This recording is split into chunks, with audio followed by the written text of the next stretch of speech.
There are a lot of practical applications for right triangle trigonometry. We're going to focus in this video on angles of elevation and depression.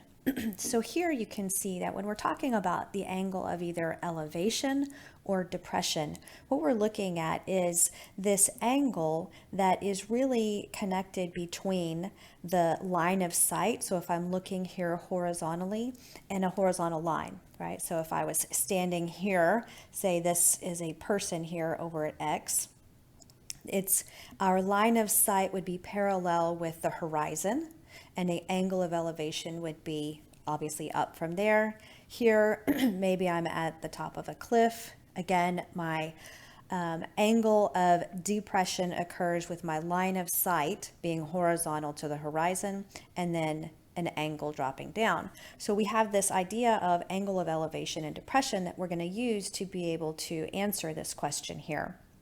It says, from the top of a 210-foot cliff, David observes a lighthouse that's 430 feet offshore. We want to find the angle of depression from the top of the cliff to the base of the lighthouse. So the first thing that you would always want to do in a problem like this is, of course, draw a picture if at all possible, and if it's not already done for you. So we have a cliff here. There's my cliff, and offshore we have some lighthouse. So here's our lighthouse. Now we know that the height of the cliff, so from here down to the bottom, would be 210 feet. We know that from the base of the cliff, so from here over to the base of the lighthouse, is represented by 430 feet. And we want to know what is the angle of depression from the top of the lighthouse. So in other words, we're looking for this angle down here. Now, we just described angle of depression as being the angle represented from a horizontal line as we look down, right? That angle represented going down.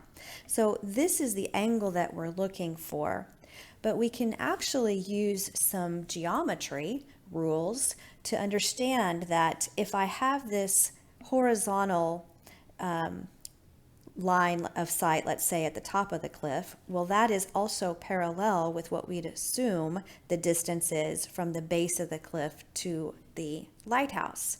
Now, we have this angle of depression, which would be basically a line that would be cutting two parallel lines. So from geometry, we had this property that said if I have two parallel lines, such as these, that's cut by a transversal, then alternate interior angles would be equal. So in other words, the angle of depression up here from my line of sight is exactly the same angle theta as this small angle down here, which is inside of the angle of depression, or the line that we're talking about. Now notice that we also have constructed here somewhat of a right triangle. So if I have a height here of the cliff and of 210, I have a base here of this imaginary triangle, right, that we're visualizing here. The base would be from the base of the cliff over to the lighthouse. We have constructed, in essence, a right triangle. And we can now use trigonometry to try to determine what is the angle here inside of the triangle, because whatever this angle theta is inside of the triangle is actually going to be the same angle for the angle of depression. Now notice that what we're given here are the two sides of the triangle. Whenever we're looking at a base and a, let's say, height of the triangle, in other words, the two sides of the triangle, not the hypotenuse, we're going to end up using tangent. So those are my known values. So the tangent of some angle theta, right, here's my angle theta that I'm interested in. The tangent of some angle theta would be equal to opposite over adjacent. So 210 divided by 430. And now we can find the angle theta by taking the inverse tangent, because that's what we're looking for whenever we're looking for angles where you take the inverse.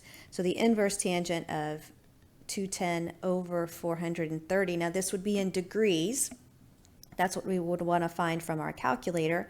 And when I take that and put it into my calculator, I find out that theta is approximately 26 degrees. So this angle theta is 26 degrees, which means that this angle up here, the angle of depression that we're interested in, would also be 26 degrees. So from this concept, we used tangent, the rules for tangent, right? Opposite over adjacent, to be able to determine the angle of depression. We also needed to make sure that we remembered our geometry, which said the alternate interior angles are equal when you have two parallel lines cut by a transversal.